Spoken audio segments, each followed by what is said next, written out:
नमस्कार दोस्तों, आज मैं आप लोगों को बताऊंगा कि खाने की नली में जिसको इसोफेक्स बोलते हैं उसमें अगर कैंसर हो तो हमें कैसे पता चले, या यूँ कहूँ कि अगर किसी पेशेंट के खान पान में तकलीफ है तो कौन सा कैंसर हो सकता है।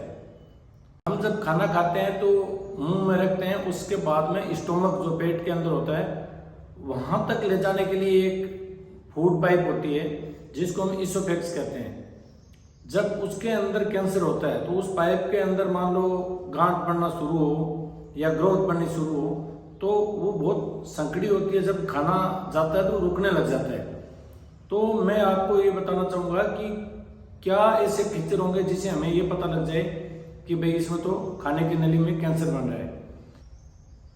सबसे मुख्य जो लक्षण है वो है कि जब हम खाते हैं तो आधा घंटे बाद, 15 मिनट बाद या 10 मिनट बाद उल्टी आ जाती है, मतलब जाता नहीं अंदर कुछ भी, जबकि दर्द फील नहीं होता। अभी जब खा रहे हैं तो दर्द फील नहीं होता। अगर दर्द फील होता है गले में तो फिर आगे अपन बात करेंगे कि दूसरे वीडियो में कि भाई क्या हो सकता है। लेकिन यहाँ पे गले में दर्द नहीं होता लेकिन जाता नहीं, और अगर चला जाता है तो थोड़ा खाने के बाद में वापस आ जाता है।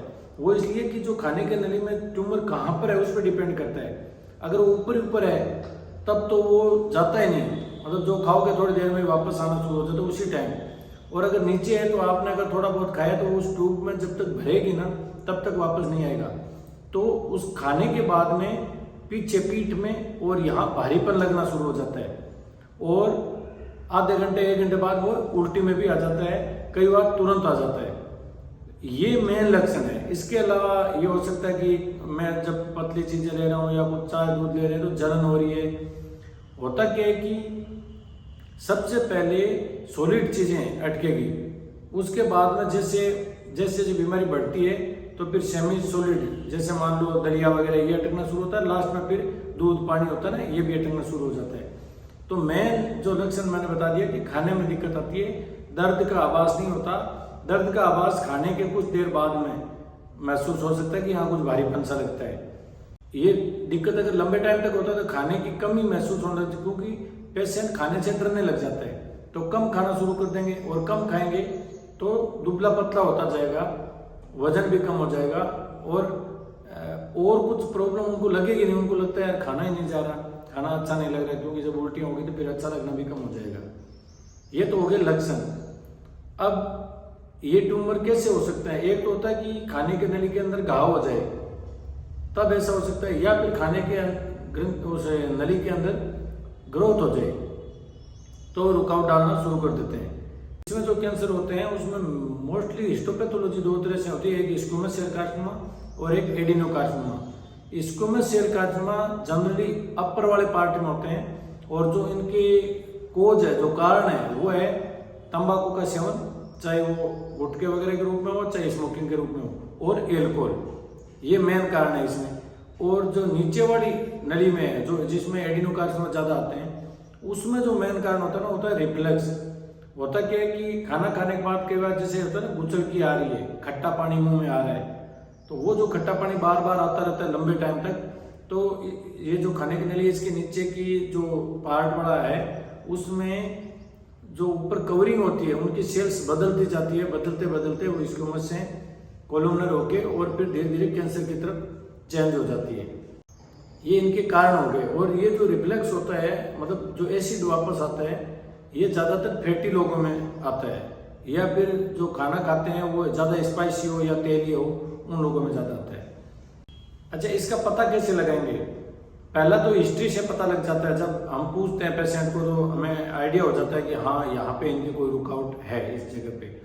Second, upper gastrointestinal endoscopy, UGI endoscopy बोलते हैं। मतलब हम स्टोमक ड्यूडिनम तक देखेंगे उस एंडोस्कोप से। एंडोस्कोप क्या दूरबीन होता है, टीवी पे फोटो उसकी वीडियो दिखती रहती है, जो जैसे जैसे हम चेक कर रहे हैं उस हिसाब से तो ग्रोथ होगी वहाँ दिख जाएगा, और उसका एक छोटा सा पीस ले लेंगे जिसको बायोप्सी कहते हैं, और उस बायोप्सी की हम जांच करेंगे। उसमें अगर बीमारी आती है तो उसका अगला ट्रीटमेंट। इसके ट्रीटमेंट का जो वीडियो है वो मैं नेक्स्ट वीडियो में डालूंगा। यहाँ हम इतना ही कर रहे हैं कि भाई ये प्रॉब्लम आ गई तो हम उसको कैसे पहचाने कैंसर है या नहीं है। तो पहला हिस्ट्री हो गया, दूसरा एंडोस्कोपी हो गया। और अगर कोई ये पेशेंट के मैं एंडोस्कोपी सीधा नहीं करवाना चाहता, मेरे इससे डर लगता है, तो हम उससे पहले बेरियम सोलो करा सकते हैं। उसमें क्या होता है कि कुछ पाउडर होता है, वो पाउडर अगर पिलाते हैं और उसी टाइम एक्सरे लेते हैं तो जहाँ पे रुकआउट है वो उस एक्सरे में दिख जाएगा, जिनको बेरियम सोलो कहते हैं। बाकी जब अगर बीमारी आ गई, हमें आगे ट्रीटमेंट करना है, तो ब्लड की टेस्ट है या कोई पेट से संबंधित सीटी स्कैन वगैरह है या पेट स्कैन है, वो हम एक्स्ट्रा जांचें करा सकते हैं।